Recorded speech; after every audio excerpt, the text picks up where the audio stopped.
Hello दोस्तों, कैसे हो? मज़ा आ रहा है अकाउंट्स पढ़ने में। लास्ट क्लास में मैंने आपके साथ अकाउंटिंग इक्वेशन स्टार्ट किया था और एक दो क्वेश्चन भी हमने उसके देखे थे। और एक क्वेश्चन जहाँ तक मुझे याद है मैंने आप लोगों को दिया था ट्राई करने के लिए, क्वेश्चन नंबर 9। उम्मीद करता हूँ आप लोगों ने ट्राई किया होगा। अगर ट्राई किया होगा तो आइए चेक करते हैं आपने ठीक किया या नहीं। आंसर नंबर 9 मैं देखूंगा आपके साथ। Raghunath had following transaction in an accounting year. The requirement is you are required to create an accounting equation to show the effect of the above transaction on his asset side and capital and show his final balance sheet also. तो पहले एक काम करता हूँ ना, accounting equation का format बना लेता हूँ, उसके बाद एक एक ट्रांजेक्शन को देखते हुए हम लोग आगे बढ़ जाएंगे। Answer number 9।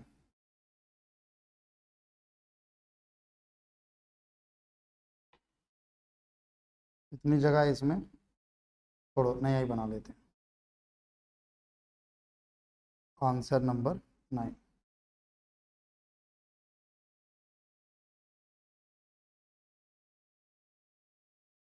Accounting equation, serial number, particulars,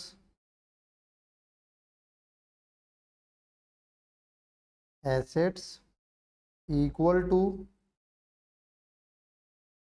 liability plus capital. जगह की थोड़ी सी शॉर्टेज रहती है इसमें, मैं पहले भी बोल चुका हूँ इस चीज़ को, थोड़ा सा कोऑपरेट कीजिएगा। सिर्फ यही एक चैप्टर ऐसा है, बाकियों में ये दिक्कत नहीं आती।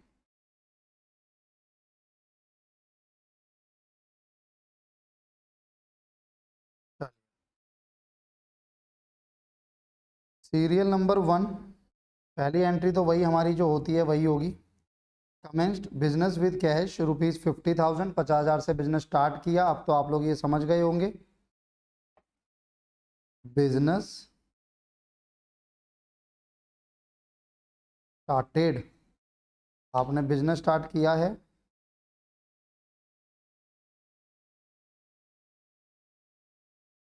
क्या क्या आएगा? एक तो एसेट में आपका कैश इंक्रीज होगा 50,000 से, और एक आपकी कैपिटल इंक्रीज हो गई 50,000 से। Second, paid into bank ₹10,000। अब ये सुनो मेरी बात, पेड इनटू बैंक का क्या मतलब है? आपके पास रोकड़ा पड़ा था, मेरे पास कैश पड़ा है।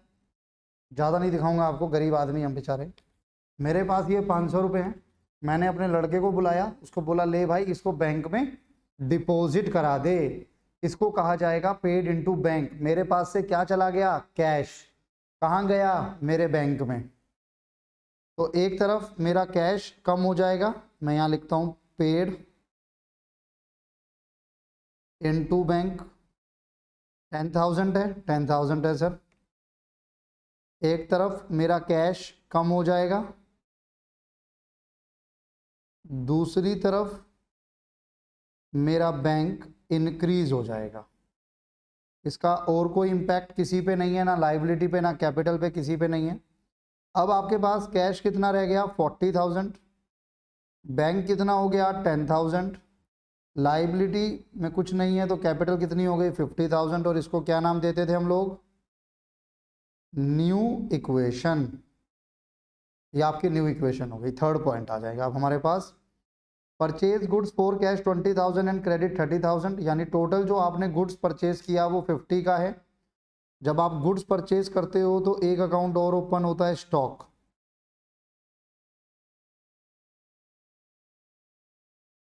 परचेज गुड्स, टोटल जो गुड्स आपने परचेज किए वो 50,000 के हैं। उसमें से कैश कितना है? कैश है 20,000। तो आपका कैश कम हो गया 20,000 से। आपका कैश कम हो गया 20,000 से, बिल्कुल सर। और दूसरा क्या है? 30,000 आपने क्रेडिट पे परचेज किए। क्रेडिट मतलब उधार। तो जब आप उधार पर परचेज करते हो, जब आप उधार पर परचेज करते हो तो वो आपका क्या बनता है? क्रेडिटर्स। वो आपके बनते हैं क्रेडिटर्स। कितने?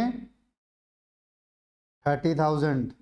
कैपिटल पर कोई इम्पैक्ट नहीं आया, कैपिटल पर कोई इम्पैक्ट नहीं आया। ये आ गया 20,000, ये अभी भी 10 ही रहा। स्टॉक आपके पास 50 हो गया, लाइबिलिटी आ गई 30 और 50,000 कैपिटल आ गई। ठीक है यहाँ तक?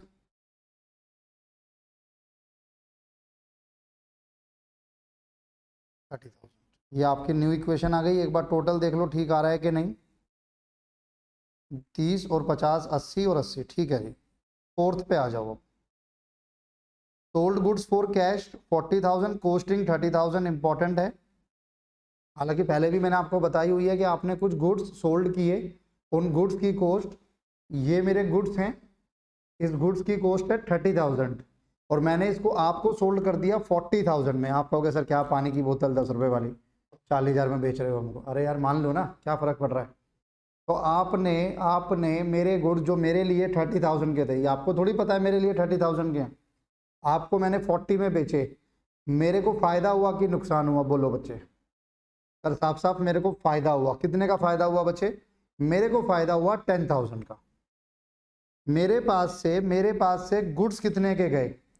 बच्चा कहता है सर 40 के। नहीं बच्चे, 40 के कहाँ गए? आप कैसे समझाऊँ आपको? ये बोतल मैंने परचेज की थी 10 रुपीज़ की, मैंने आपको सोल्ड कर दी 12 रुपीज़ में। काफ़ी प्यास लग रही थी आपको, मैंने आपकी प्यास का फ़ायदा उठाया और मैंने ये बोतल आपको 12 रुपये में बेच दी। तो मेरे पास से जो बोतल गई वो कितने की थी? मेरे पास से जो बोतल गई वो बोतल थी 10,000 की। मेरे पास से जो बोतल गई वो बोतल थी 10 रुपीज़ की। ठीक है, 2 रुपये का मुझे फ़ायदा हुआ, ऐसे समझिए इसको। इसी तरीके से मैंने गुड्स सोल्ड किए, सोल्ड गुड्स, मैंने गुड्स सोल्ड किए, कॉस्टिंग थी 30,000, कैश में बेचे 40,000। तो एक तो मेरे पास कैश आ गया 40,000, एक तो मेरे पास कैश आ गया 40,000, मेरे पास से गुड्स चले गए 30,000 के और 10,000 का मुझे जो फ़ायदा हुआ वो जाके ऐड हो गया कैपिटल में। जो भी आपकी इनकम होती है, प्रॉफिट होता है, वो कैपिटल में ऐड हो जाता है। पता है आप लोगों को इस चीज़ का? तो न्यू इक्वेशन जो आपकी अब बनेगी वो बनेगी 40 + 20 60, 10, 50 - 30 20, 30,000, 60,000, टोटल हो गया 90। 6, 7, 8, 9, बिल्कुल सर सही चल रहा है अभी तक। तो न्यू इक्वेशन मैं फिर आपको समझा रहा हूँ, गुड्स जितने की कॉस्ट है आपके स्टॉक उतने से कम होगा और जितने में आपने सेल किया उतना आपके पास कैश आया। और क्योंकि कॉस्ट कम थी, सेल प्राइस ज़्यादा है, तो जो डिफरेंस अमाउंट है वो आपका प्रॉफिट हो गया। समझिएगा प्लीज इस चीज को। 5th पॉइंट, रेंट पे किया आपने, रेंट पे किया 500, रेंट। अब 500 रुपये आपने किस में पे किए होंगे? कैश में पे किए होंगे। तो आपका कैश कम हो गया 500 से। और मुझे बताओ रेंट पे करना लाइबिलिटी, इनकम, कैपिटल, एसेट और एक्सपेंस में से क्या है? सर एक्सपेंस है। क्यों? क्योंकि ये रेगुलर पेमेंट होगी। आप इस महीने भी रेंट दोगे, आप अगले महीने भी दोगे, उससे अगले महीने भी दोगे, आप रेंट देते रहोगे। तो रेंट पे करना आपकी रेगुलर एक्सपेंस रहेगा। कितना? 500। तो जब आपका एक्सपेंस होता है तो वो एक्सपेंस आप कैपिटल में से माइनस कर देते हो। न्यू इक्वेशन 59,500, 10,000, 20,000, 30,000, 59,500, ये आपकी न्यू इक्वेशन आ गई। 6th पॉइंट पे आ जाओ। रेंट आउटस्टैंडिंग 100 रुपये। अब रेंट आउटस्टैंडिंग है सर, और आउटस्टैंडिंग रेंट मतलब एक तो बनेगी आपकी लाइबिलिटी, आपने अभी पेमेंट नहीं की, तो भले ही पेमेंट ना की हो बट वो क्या बनेगी? आपकी लाइबिलिटी बनेगी। तो एक तो आपकी लाइबिलिटी बन गई रेंट आउटस्टैंडिंग। दूसरा जो आपका आउटस्टैंडिंग रेंट लाइबिलिटी बना, साथ ही साथ वो आपका क्या बनेगा, एक्सपेंस भी रहेगा। यहाँ पर ये डाउट मत लाना सर पेमेंट तो की नहीं, मैंने आपको पहले भी बताया था हमारे अकाउंट्स में पेमेंट से लेना देना नहीं होता खर्चे का। अगर मुझे इस जगह का, जहां मैं बैठा हूं, कितना अच्छा सेटअप है देखो, अब इस जगह का मुझे रेंट पे करना है, तो भले ही मैंने पे ना किया हो, जब भी वो मेरा रेंट माना ही जाएगा, वो मेरा खर्चा माना ही जाएगा। तो आउटस्टैंडिंग रेंट आपकी लाइबिलिटी प्लस आपका एक्सपेंस। आउटस्टैंडिंग रेंट, तो यहां पर आप एक और ओपन करेंगे, आउटस्टैंडिंग रेंट,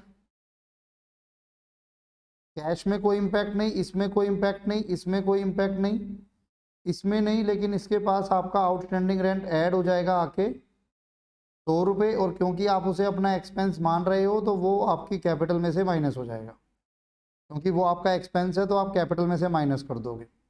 कैश पे कोई इंपैक्ट नहीं आया क्योंकि अभी आपने रेंट पे नहीं किया।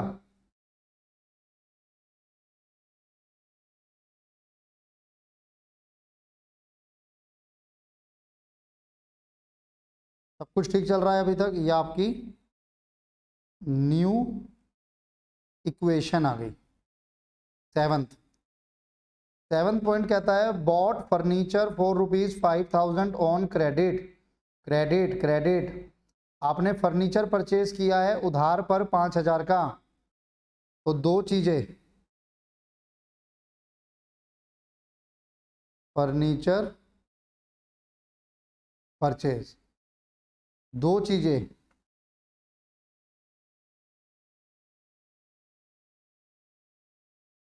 एक तो फर्नीचर आएगा आपके पास, कैश पे कोई इंपैक्ट नहीं क्योंकि उधार में खरीदा है। कितने का फर्नीचर लिया है आपने, 5,000 का।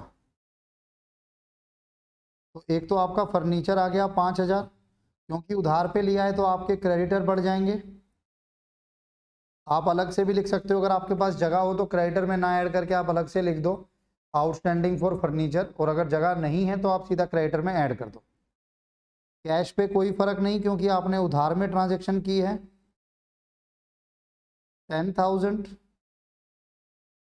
20,000, 5,000 रहा फर्नीचर का, 5,000 इंक्रीज हो गया, इधर 35,000, ₹100 outstanding rent, 59,400 capital.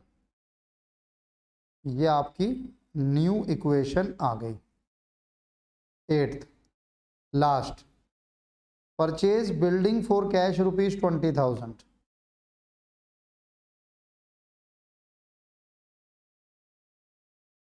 Building purchase 20,000, आपने कैश में बिल्डिंग परचेज की 20,000 की, ठीक है जी।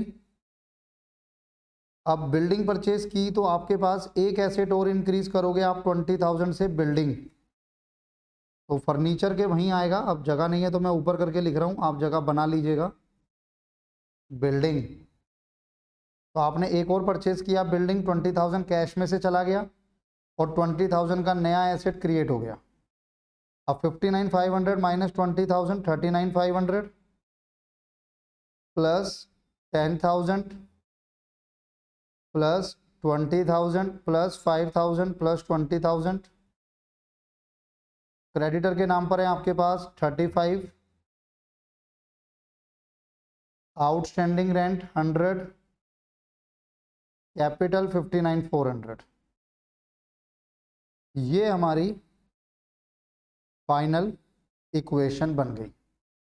अब मुझे इसके बाद बनानी होती है क्या, बैलेंस शीट। लाइबिलिटी बताया था आपको फॉर्मेट लास्ट लेक्चर में, liability, amount, asset, amount,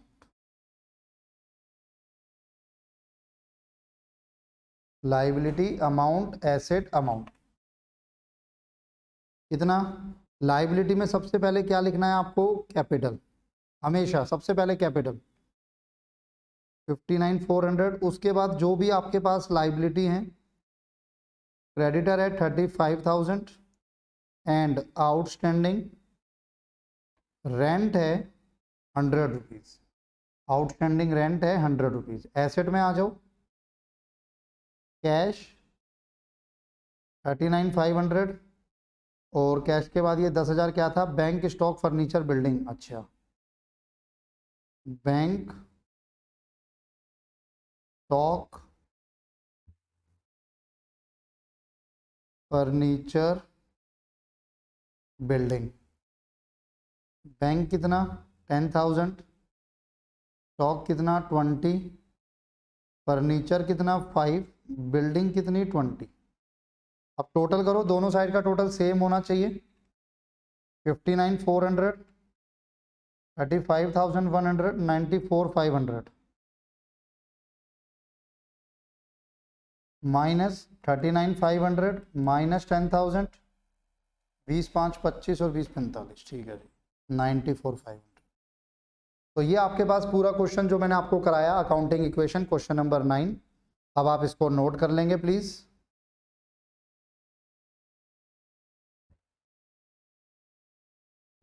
pose and note question number 9।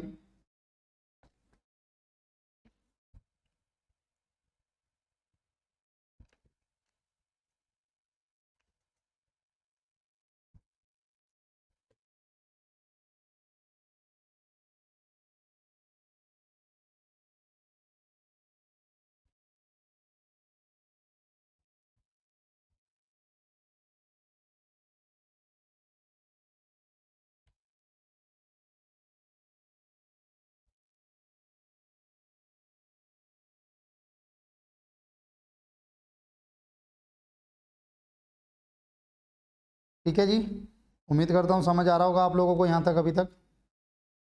अब मैं आगे बढ़ता हूँ आप लोगों के साथ। क्वेश्चन नंबर 9 मैंने आपको कराया, ठीक है। एक क्वेश्चन नंबर 10 देखते हैं जरा। 10 नहीं, मैंने आपको क्या बोला था 11 कराऊंगा। चलो पहले 10 देखते हैं, फिर 11 भी देख लेंगे। 10 भी इजी है, जल्दी हो जाएगा। Show the effect of following transaction on asset liability and capital using the following accounting equation. Done, let's prepare the format first. Answer number 10।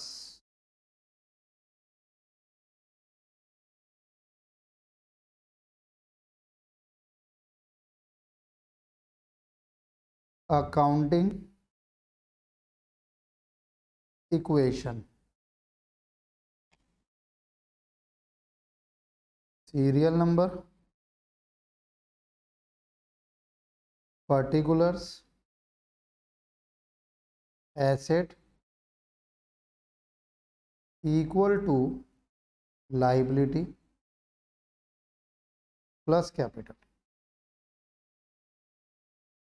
अगर मैं एक बार गो थ्रू करूं तो कैश आएगा, कैश 1 2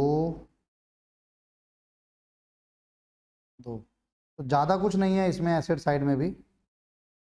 तो मैं बल्कि एक काम करता हूँ, मैं थोड़ा सा इसको इधर लेके ना लाइबिलिटी साइड बढ़ा लेता हूँ।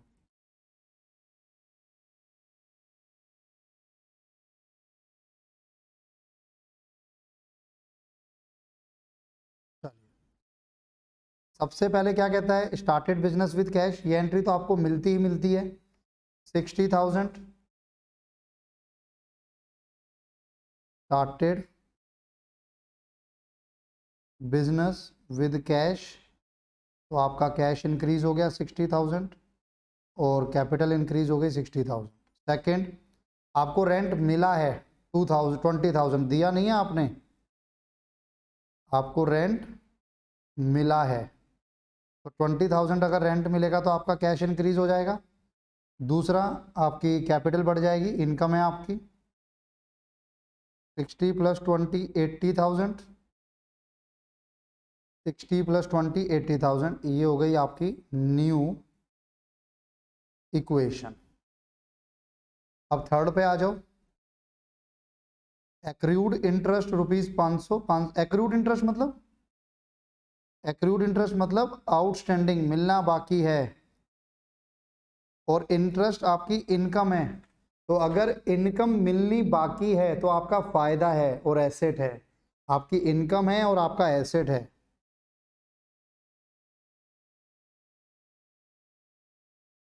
Accrued interest,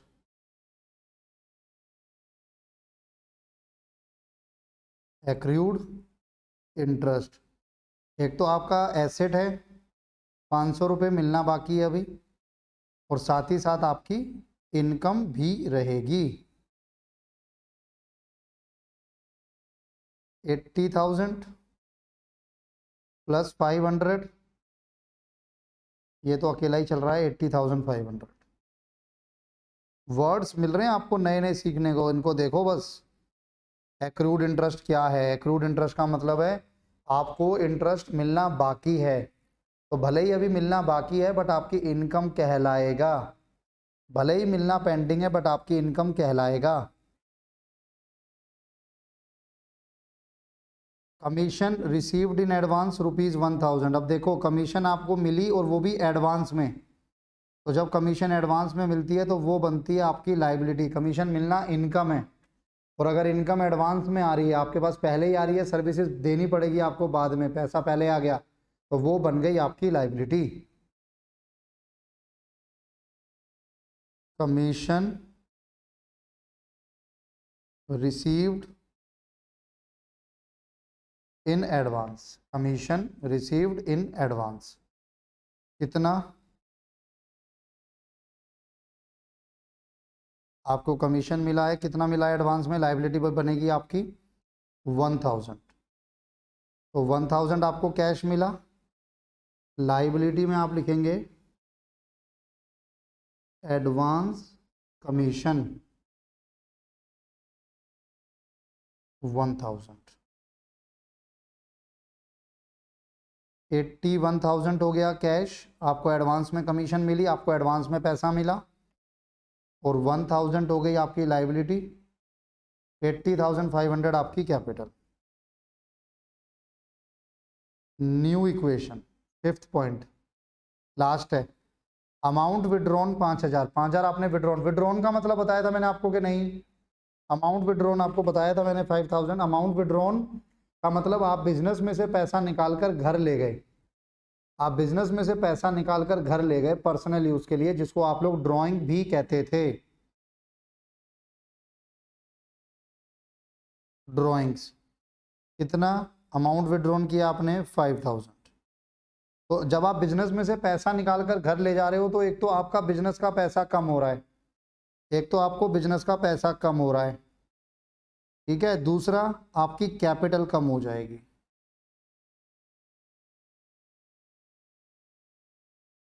$76,500, 1,000, 75,500।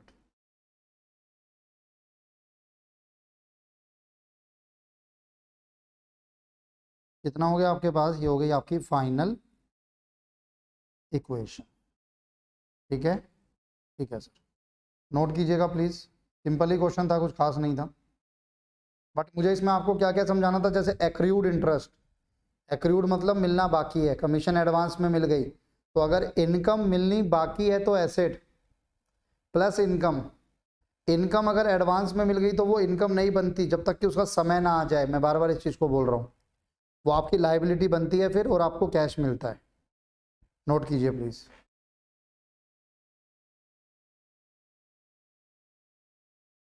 हो गया भाई?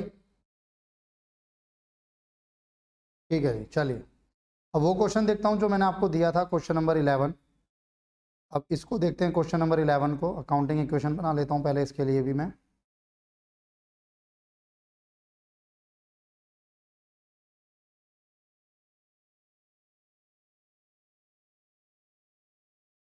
Answer number 11,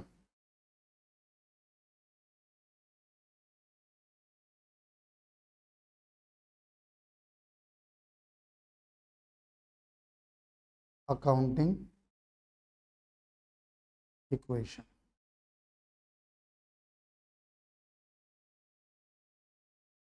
serial number, particulars, asset equal to liability plus capital.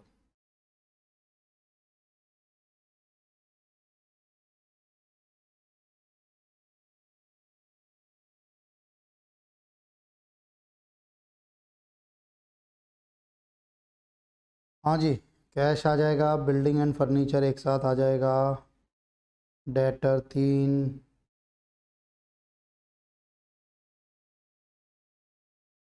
और स्टॉक भी आएगा, 4-5 चीज़ें तो ये आ जाएंगी।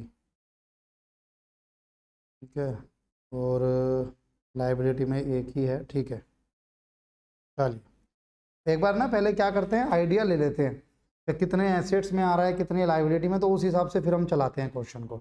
अब यहाँ मैंने देख लिया कि भाई लाइबिलिटी में कुछ ज़्यादा नहीं आ रहा, एक मेरे पास क्रेडिटर आएगा और एक और चीज़ आएगी, बताऊंगा आपको टाइम आने पे, 2 चीज़ें आएंगी बस। चलिए, तो पहली एंट्री तो same, Sunil started business with cash 150,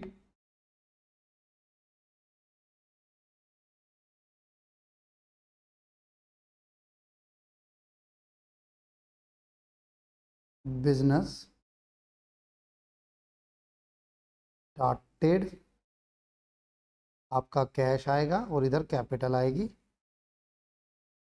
cash 150, capital 150। Second, he purchased a building and furniture for rupees 1 lakh, तो आप लिखेंगे purchased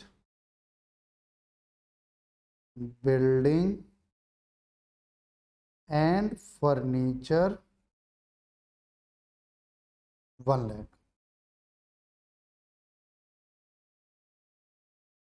purchase building and furniture 1 lakh, तो 1 लाख आपका कैश में से चला गया और एक नया एसेट आएगा आपके पास। अब मैं इनको अलग अलग बाइफरकेट नहीं कर सकता, कई बार बच्चा कहता है सर 50,000 कर लो, भाई हमें क्या पता कि 50-50 है, 60-40 है, 70-30 है, क्या है हमें नहीं पता। 150 माइनस 1 लाख 50,000, 1 लाख 1,50,000 कैपिटल आ गई। ठीक है, ठीक है जी, ये आपकी न्यू इक्वेशन हो गई। थर्ड पॉइंट, 50 हो गया, 1 लाख ही हो गया, 150 और 150। थर्ड इक्वेशन क्या कहती है आपके पास, he purchase goods from Ram on credit. Credit का मतलब 10 बार बता चुका हूँ, 11वीं बार ये लीजिए उधार आपने गुड्स परचेज किए हैं, किससे परचेज किए हैं, राम से परचेज किए हैं क्रेडिट पे, उधार आपने परचेज किए हैं 50,000 के। तो जब आप उधार पर गुड्स परचेज कर रहे हो, मैं यहाँ लिखूंगा परचेज्ड गुड्स। जब मैं उधार पे गुड्स परचेज कर रहा हूं तो मेरे पास एक अकाउंट और ओपन हो रहा है, स्टॉक। कैश में तो कोई एडजस्टमेंट होगी नहीं, कैश में तो कोई एडजस्टमेंट होगी नहीं क्योंकि उधार पर है। कितने के गुड्स आप परचेज कर रहे हो, 50,000, तो आपका स्टॉक इंक्रीज हो गया 50,000 से, और आपकी एक लाइबिलिटी बन जाएगी अब क्रेडिटर्स 50,000 से। कैपिटल पे कोई इंपैक्ट नहीं। अब तक इतने क्वेश्चन देखकर आपको क्या समझ में आया कि कैपिटल पे इंपैक्ट कब कब आता है? 4 सीन है सिर्फ मेरे पास, 4 पॉइंट्स हैं जहां पर कैपिटल पर इंपैक्ट आता है। कौन कौन से पता लग गए? नहीं अभी भाई, एक तो अगर आपका कैपिटल लगा रहे हो बिजनेस में तो कैपिटल बढ़ती है, अगर आप कुछ ड्राइंग कर रहे हो, विड्रॉन करा है पर्सनल यूज के लिए, तो कैपिटल कम हो जाती है। इसके अलावा इनकम होगी तो कैपिटल में ऐड हो जाएगा, और अगर एक्सपेंस होगा तो कैपिटल से माइनस हो जाएगा। सिर्फ 4 point. New equation fourth, new equation fourth,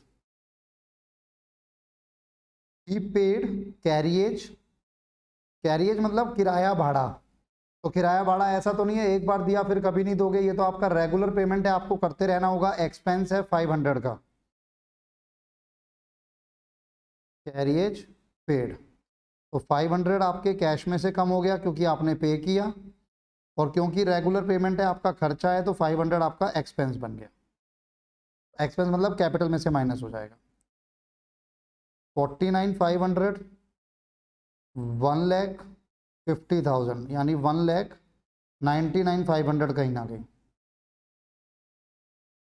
149,500 1,99,500 new equation. Fifth पे आ जाओ। फिफ्थ ट्रांजेक्शन क्या कहती है? He sold to Shyam on credit goods costing ₹6,000 for 9,000। एक तो देखो मेरी बात को समझो, आपको ट्रांजैक्शन में जब सेल्स की इंफॉर्मेशन होती है या परचेज की इंफॉर्मेशन होती है, गुड्स की या किसी भी चीज की, अगर वो आपको इस तरीके से गिवन है कि जिसका, अगर आपको ये गिवन है कि भाई आपने इस बंदे से परचेज किया, ठीक है जी, और आपने परचेज किया, सिर्फ ये लिखा है, मान लो मैं आपके साथ कुछ एग्जांपल लेता हूं कि गुड्स परचेज, कुछ नहीं लिखा कैश या क्रेडिट, गुड्स परचेज कुछ नहीं लिखा कैश या क्रेडिट, तो क्या बनेगा? वो कैश में परचेज है। लेकिन अगर लिखा है गुड्स परचेज फ्रॉम राम, नाम दिया हुआ है, नाम दिया हुआ है जिससे परचेज किया है, तो वो क्या बनेगा? उधार पर परचेज किया है आपने। वो क्या बनेगा? उधार पर परचेज किया है आपने। जैसे मैं यहां कहता हूं गुड्स सोल्ड, सिर्फ ये लिखा है तो कैश पे है। गुड्स सोल्ड टू राम तो ये क्रेडिट है। तो ऐसे यहां पर आपने गुड्स सोल्ड किए हैं शाम को, जिनकी कॉस्ट है 6,000, आपने सोल्ड किए हैं 9,000 में, तो 3,000 का आपका फायदा हुआ, वो तो एक अलग बात है।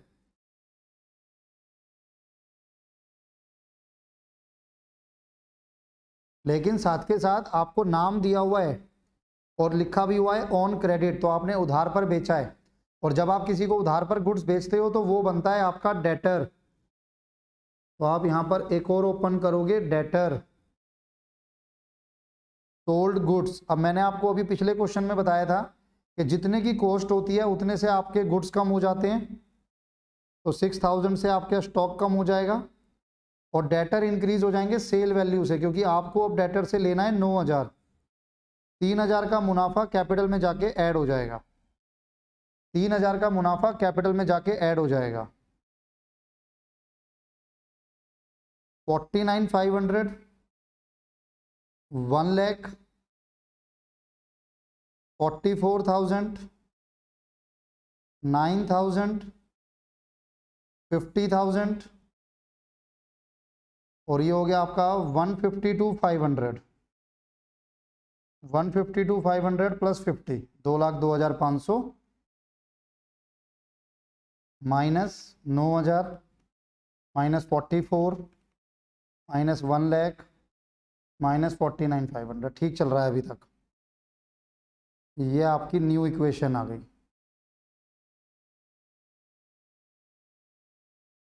सिक्स्थ, फिफ्थ हो गया, सिक्स्थ पे आ जाओ। रिसीव्ड रेंट फ्रॉम टीनेंट्स, आपने किराया रिसीव किया 1,000, रेंट रिसीव्ड, तो 1,000 आपने किराया मिला तो आपका कैश बढ़ गया। दूसरा, किराया मिलना आपकी क्या है? इनकम, तो आपकी इनकम बढ़ जाएगी 1,000 से। भाई किराया आपको रेगुलर मिलेगा, आपकी इनकम है। 49 प्लस 1 50,500 1,00,000, इनमें कोई चेंजेस नहीं है। 44 9,000 50 153,500, ये बनी आपकी न्यू इक्वेशन। सेवंथ पे आ जाओ। Received security deposit from टीनेंट। अब इसको ध्यान से समझना, आप मेरे पास आए मेरी कोई जगह किराए पे लेने के लिए, आपने बोला सर क्या किराया है? मैंने बोला भाई 50,000 पर मंथ का किराया है, 50,000 पर मंथ रेंट है। आपने बोला ठीक है सर, और कुछ? मैंने कहा भाई 1 महीने का जो है मैं सिक्योरिटी डिपॉजिट भी लूंगा। यानी आप जब मेरे यहाँ पे रेंट पे आओगे तो आप 50,000 मुझे रेंट दोगे, साथ ही साथ 1 महीने का सिक्योरिटी भी दोगे। ये सिक्योरिटी डिपॉजिट क्या है? कल को आप भाग जाओ, कुछ लेकर भाग जाओ, कुछ तोड़कर भाग जाओ, बिना किराया दिए भाग जाओ, तो मेरा क्या होगा? इसीलिए मैं पहले 1 महीने की सिक्योरिटी डिपॉजिट आपसे ले लूंगा। और जब कल को आप मेरा मकान खाली करेंगे, मेरी प्रीमाइसिस, मेरी जगह खाली करेंगे, तो ये सिक्योरिटी डिपॉजिट मैं आपको रिफंड कर दूंगा। अगर कोई क्लेम नहीं बनता, आपने कोई तोड़ फूट कुछ नहीं करी, कुछ नुकसान नहीं पहुंचाया, तो पूरा मैं आपका सिक्योरिटी डिपॉजिट आपको वापस कर दूंगा। तो वो अमाउंट जो आपको आज मिला है लेकिन फ्यूचर में आपको वापस देना ही होगा, वापस देना ही होगा, वो क्या कहलाता है? लायबिलिटी। तो सिक्योरिटी डिपॉजिट आपको मिल रहा है कैश की फॉर्म में, लेकिन इनकम नहीं है, लायबिलिटी है। संभाल के रखना है, आज नहीं तो कल वापस करना पड़ेगा।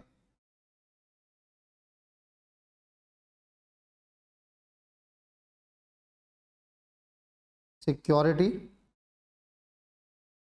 डिपॉजिट रिसीव्ड कितना? 1500 रुपये। तो एक तो 1500 से आपका कैश बढ़ गया, दूसरा आपकी लायबिलिटी को आप इंक्रीज करोगे। एक नई लायबिलिटी आप ओपन कर दो यहां पर, सिक्योरिटी डिपॉजिट। कितने से बढ़ गई आपकी लायबिलिटी? 1500 से। कैपिटल पे कोई इंपैक्ट नहीं आया। 50, 51, 52, 52,000 प्लस 1,00,000 44,000 9,000 50 1,500 153 500। ये आपकी न्यू इक्वेशन आ गई।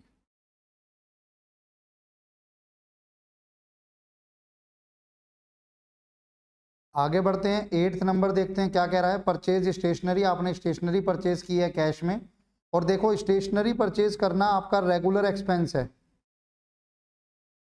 ऐसा तो नहीं है कि आप एक बार स्टेशनरी परचेज करोगे फिर कभी नहीं करोगे। तो स्टेशनरी परचेज आपने की, एक तो आपका कैश कम हो गया, आपने स्टेशनरी कैश में परचेज की 100 रुपये यहाँ पर, तो 100 रुपये से आपका कैश कम हो गया। दूसरा ये आपका रेगुलर पेमेंट है, आप रेगुलर इसमें खर्चा करोगे तो ये आपका एक्सपेंस बनेगा।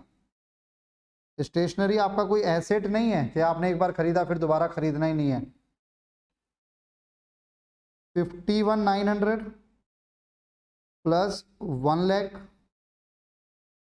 44 प्लस 9 इक्वल टू 50 1,500 153 400। ये आपकी न्यू इक्वेशन आ गई। अब आ जाओ 9th पे। तो क्या किया मैंने, 100 रुपये का 52,000 में से हटाया क्योंकि कैश में पे किया, और अपना खर्चा शो करके कैपिटल में से माइनस कर दिया। इन्वेस्टेड इन शेयर, ब्रैकेट में लिखा है पर्सनल। आपने ऑफिस के पॉइंट ऑफ व्यू से, बिजनेस के पॉइंट ऑफ व्यू से नहीं किया, आपने तो पर्सनली इन्वेस्ट किया है बिजनेस में बाहर जाकर। लेकिन अगर ट्रांजैक्शन यहाँ गिवन है तो इसका मतलब पैसा कहाँ से निकाला? तो इसका मतलब पैसा आपने बिजनेस से निकाला है। तो पैसा बिजनेस से गया लेकिन है वो पर्सनल यूज के लिए। कितना कितना कितना? 50,000। तो मैं उसको सिर्फ नाम दूंगा ड्रॉइंग्स। 50,000 माइनस कर दूंगा कैश में से, क्योंकि ड्रॉइंग्स में पैसा गया, और दूसरा 50,000 मेरी कैपिटल को कम कर देगा। 50,000 मेरी कैपिटल को कम कर देगा 1,900 रुपये। 51,900 माइनस 50,000 1,900 रुपये, 1,44,9,000 50,000 1,500 1,03,400। New equation. आगे बढ़ते हैं जी। Received interest in cash, interest मिलना, इंटरेस्ट का मतलब समझते हो? ब्याज। हिंदी में हम लोग इसको बोलते हैं ब्याज। ब्याज क्या होता है भाई? आज मैंने किसी को पैसा दिया उधार पर, तो मैं उससे कुछ ब्याज लेता हूँ हर महीने या हर 6 महीने में या हर साल, जैसे भी मेरा तालमेल बैठता है, तो मैं उससे हर महीने ब्याज लेता हूँ। तो वो मेरा ब्याज है, हर महीने या हर साल मिलेगा, रेगुलर इनकम बनती है। इंटरेस्ट रिसीव्ड कितना? 200 रुपये। तो एक तो 200 रुपये आपके कैश में ऐड हो जाएगा, और दूसरा इम्पैक्ट आपकी कैपिटल में जाके पड़ेगा, क्योंकि आपकी रेगुलर पे रिसीव होगी तो रेगुलर आपकी इनकम है 2100, 1,44,000, 9,000, 50,000, 1,500 and 1,03,600।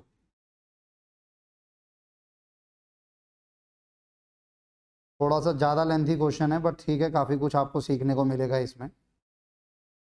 Entry number 11, introduce fresh capital. तो ये तो सिंपल है, आपने और पैसा लगाया बिजनेस में तो बिजनेस में कैश बढ़ गया और साथ ही साथ कैपिटल भी बढ़ जाएगी। कैपिटल इंट्रोड्यूस्ड कितनी, 25,000, तो 25,000 से आपकी कैश बढ़ेगी और आपकी कैपिटल बढ़ेगी। 25 + 2 27,100, 1,44,000, 9,000, 50, 1,500 और 1,28,600, 1,28,600। ये भी आपकी न्यू इक्वेशन। और लास्ट पे आ जाओ, goods destroyed by fire. Sir ये इंपॉर्टेंट रहेगी, आपका नुकसान हुआ सर, 500 रुपये का नुकसान हुआ, आपके गुड्स डिस्ट्रॉय हो गए by fire. Goods destroyed by fire, 500 रुपये का आपका नुकसान हुआ, तो 500 रुपये में आपके एक तो देखो स्टॉक चला जाएगा। स्टॉक कहाँ पर नजर आ रहा है आपको,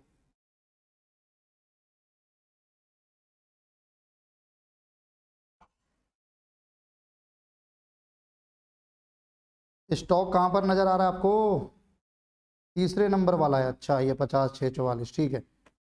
तो 500 रुपये तो आपका यहाँ से आप हटाओगे कि भाई 500 रुपये का हमारा गुड्स खराब हो गए और क्योंकि नुकसान है तो आप कैपिटल में से माइनस कर दो।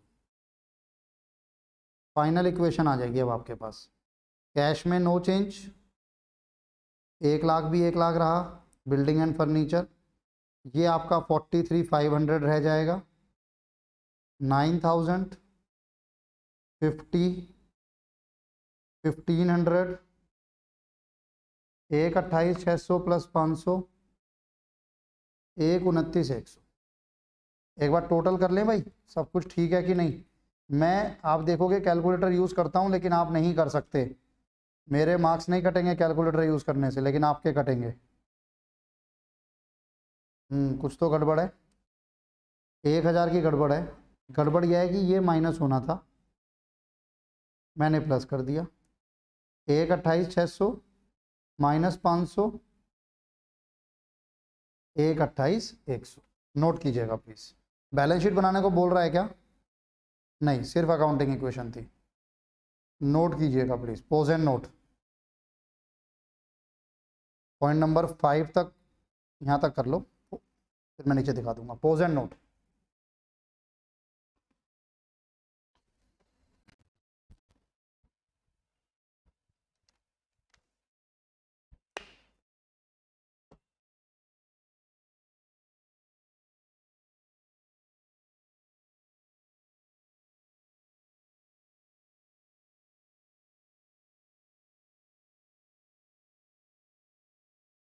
Pose and note.